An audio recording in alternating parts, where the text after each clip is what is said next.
Good Tuesday morning to you, 6 o'clock here on Sunrise. We thank you for waking up with us. Glad you're here, and hopefully you're enjoying this warmer weather. And the warmer weather is continuous. Not a fluke. We have it for a little couple of days, Chuck. Yeah, and maybe even 4 days. Right now, we've got some wet pavement out there this morning, folks, and we have had some rain that continues to our north. This has moved out of Logansport in Peru, now on the way to Gas City, Fairmont, and Hartford City. So this is over upland around Taylor University. Notice the rain now moving to the south of us. That's the same shower action that moved through early this morning. Now, visibility is good. We don't have any fog. I thought that might be an issue. It's not. 38 in Indy, Zionsville, Carmel, and Fishers, 38 in Shelbyville, and 40 this morning in Martinsville.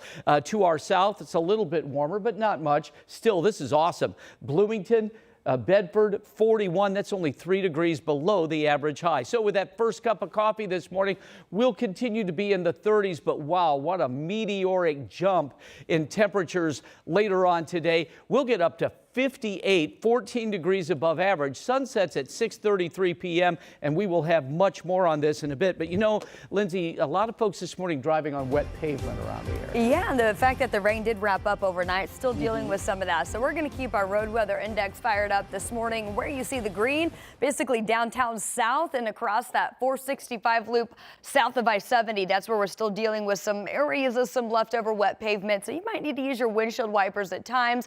Otherwise, that rain's going to continue to move out. Just a quick update on a new closure that started yesterday. This is near downtown as they're continuing on the construction of that new IU Health Hospital just on the near north side of downtown. We've got this new closure that's going to involve portions of Capitol Avenue. This is going to be closed in between 16th Street and 14th Street for the next week and a half or so, expected to reopen by March 6th. And keep in mind, Senate Avenue going to be closed along that area until December when that construction project is expected to reopen. In the meantime, you can utilize Meridian as your alternate route. Otherwise, we are accident and delay free, but we'll keep you posted with any changes.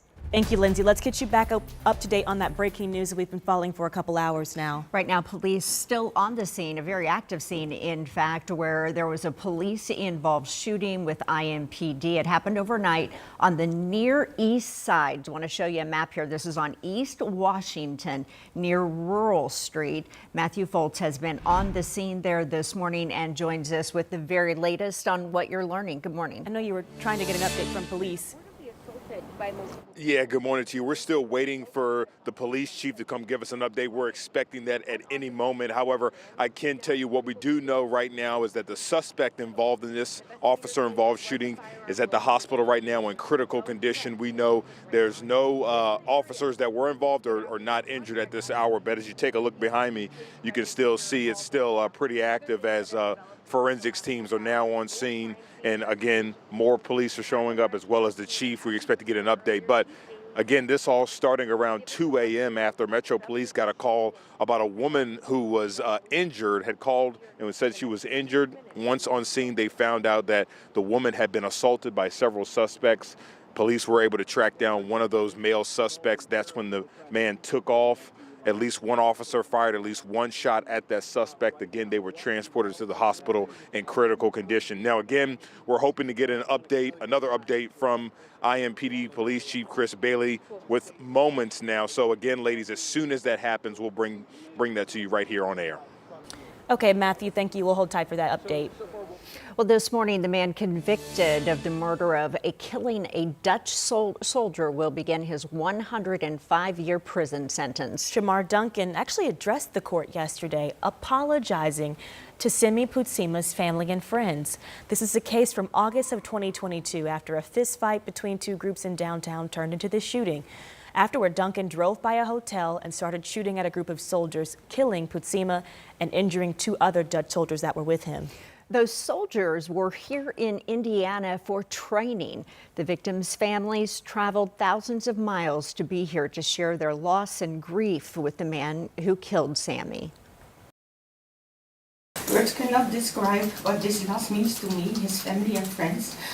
And I find it difficult to talk about how much I miss him and prefer to speak of him in the present time, as if he's still here. The jury found Duncan guilty back in January. He actually took the stand as the only witness in his defense. Well, this morning, a Pendleton man is beginning his 4-year sentence for his role in a deadly crash. One man was killed, 3 others were injured. A judge just sentenced Connor Gaskill to 4 years in prison after he made a deal with prosecutors. In September of 2022, Gaskill was driving drunk when he ran a stop sign at 24th and Delaware. He crashed into a rideshare, killing Rashid Kanta. His brother and a friend and the Lyft driver were also seriously injured. Rashid's mother says her family is grateful the court listened to their pleas for the maximum sentence. Nothing is justice in this case, but we are grateful that the judge did sentence to the maximum available under the plea.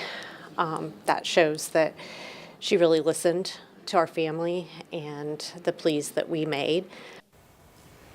Gaskill's sentence includes 2 years probation after prison. His driver's license is also suspended for 2 years. This morning, we're working to see if charges are being filed after a man made threats to firefighters that were trying to put out a fire at his home. This is around 7 yesterday morning on Walker Avenue near Churchman and Southern Avenues. That's where fire officials say that the man told firefighters that he would get his gun and shoot them all if they continued to break windows while they were battling the fire at his home. IFD released 911 calls of people that were reporting this large fire in their neighborhood. It's flames. It's somebody's house on fire. Okay. Do you know if there's anyone inside of that residence? I don't know. I guess. And despite that scene and those huge flames, all 4 people that were in that home made it out okay. And IFD says the cause of that fire right now has been ruled accidental because of some sort of electrical issue. We know the home also did not have any working smoke alarms. 6:06, a judge is now siding with the city of Greenwood in a lawsuit that was filed by a former police officer. Sam Bowen filed his suit in June of 23, claiming the police chief retaliated against him by limiting his responsibility after Bowen made critical comments about his boss and other city leaders online. Chief James Arson argued the online posts were damaging to his credibility in the eyes of the public and his staff. The judge ruled, quote, that Arson's interest in maintaining order and running his department efficiently outweighed Bowen's interest in speaking out on Facebook. Now, the police merit board voted to terminate Sam Bowen from the department in October of 23. After that, Bowen amended his lawsuit to include wrongful termination.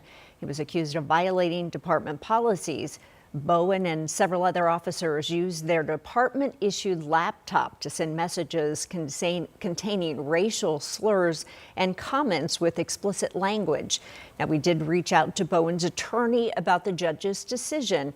When we hear back, we'll pass along the response.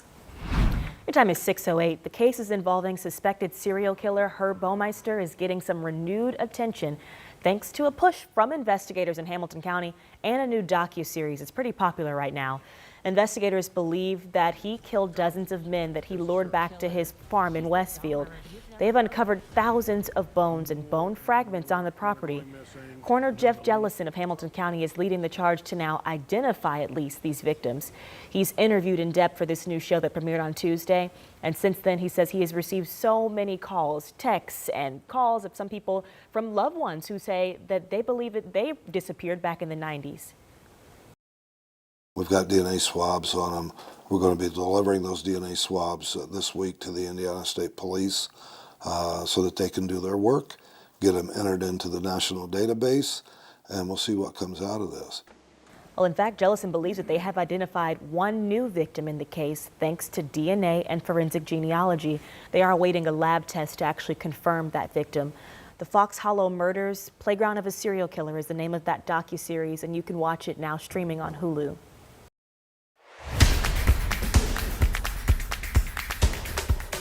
Well, the Pacers were on a winning streak, but the Denver Nuggets stopped it last night. Yeah, the Mile High team beat the Blue and Gold 125-116. Miles Turner did lead Indiana with 23 points. Tyrese Halliburton not too far behind him with 19 points and 15 assists, and Pascal Siakam with 19 points as well. Aaron Nesmith ended the game with 17 points. So the Pacers are back at it tomorrow night at home. They play Toronto. Tip-off for this one is at 7 o'clock. Well, the Pacers game had a special guest last night, actually Major League Soccer Commissioner Don Garber. So you might remember Mayor Joe Hogsett, of course, has spent nearly a year making his pitch to bring Major League Soccer to Indianapolis. Hogsett invited Garber to the game to show him how special Indianapolis is as a host city for sports and other major events. Last year, Hogsett met with Garber about bringing the next MLS club to the city. Well, the city, of course, hoping to build the stadium in the location of the old downtown heliport, and council later approved that plan. Well, MLS also sent this statement to 13 News that reads in part, quote, "We always welcome discussions with civic and business leaders committed to growing the sport." Pacers Sports and Entertainment, they're also a part of these negotiations now, and they tell 13 News that while these discussions are ongoing, we are committed to working with our elected leaders to explore this opportunity. So we will keep you updated as we continue to follow this. Good morning, Chuck. Good morning. Well, we've got some spring-like weather out there today. A nice warm stretch. 58 today, 60 tomorrow. But with spring temperatures come, spring showers. We'll have a timeline for rain in minutes. Thank you, Chuck. We're going to get back out to the scene of that breaking news that we are following this morning. Still a very active scene, as you can see. Dozens of officers on scene at this police-involved shooting that we've learned about within the last couple of hours. We know that the chief will be there shortly, or actually is already on the scene. So we are awaiting to hear from him, to hear why this investigation has actually extended this long when this happened around 2 o'clock this morning. We have been informed that no officers were injured in this incident. But again, it's kind of stretched an entire street here on this side of town. So we'll have another update coming up here on Sunrise.